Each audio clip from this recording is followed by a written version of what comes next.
Jillian, let's bring in Lieutenant General Keith Kellogg, former National Security Advisor to Vice President Mike Pence, AFPI's co-chairman, the Center for American Security, and a Fox News contributor. General, good to see you. Let's play a little bit more of President Biden's speech in terms of whether NATO will hang tough. Listen here. He doubts whether NATO can remain unified, but there should be no doubt. Our support for Ukraine will not waver. NATO will not be divided, and we will not tire. What'd you think of the speech in the overall? Well, John, first of all, thanks for having me. Look, sure. All we're doing is pushing this a little bit to the right down the road. He talks about NATO being in support, the United States being in support. They have got to bring this war in support of Ukraine to a conclusion, because the longer this war goes on, it does not help the Ukrainians. The Ukrainians cannot get into a war of attrition. If it lasts another year, that's where you're going to head. They can end this war. And what Putin needs to hear from President Biden is an end state. And Biden needs to pick up the phone and tell Putin, this is how we're going to conclude this war this year. And he can do it. He can be very strong about it. And I think we need to help the Ukrainians end it this year. It can be done if they get the right support. Look, there's stuff in Europe right now. There's equipment in Europe. The Armored Preposition Set number 2 is sitting in Europe. It was designed to defeat the Warsaw Pact and the Russians. That's what the Ukrainians are doing. Give it to them. They don't want American support. But all Biden is talking about is, we're in support, we're going to stay there, we're going to help you out. Where they're going to do that to the death of every last Ukrainian. End this war. He can do it. Give the American people an end state. Stand in front of the American people and tell them what it's going to take to do this.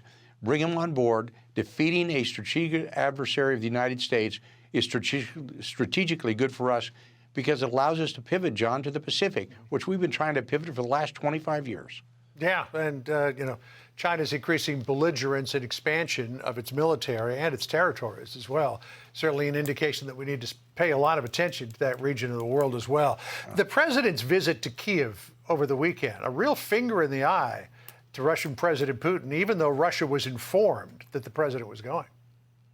Yeah, look, I give the president credit. Going there is presidential. Just like President Trump when he went into Iraq with the First Lady, with Melania. I think presidents should visit war zones. I think it's very good.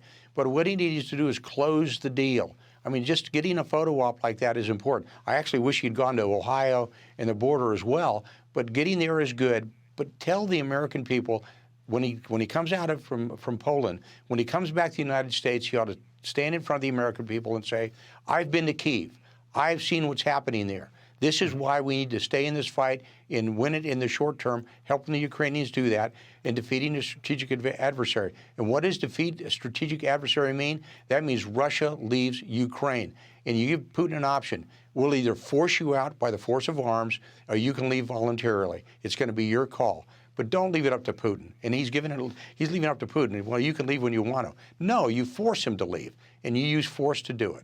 Yeah. What do you make of Putin pulling out of the New START treaty? Was that just a reaction to Biden poking him in the eye by going to Kyiv? Is this something bigger than that? I mean, it's not like Russia was adhering to the treaty anyways.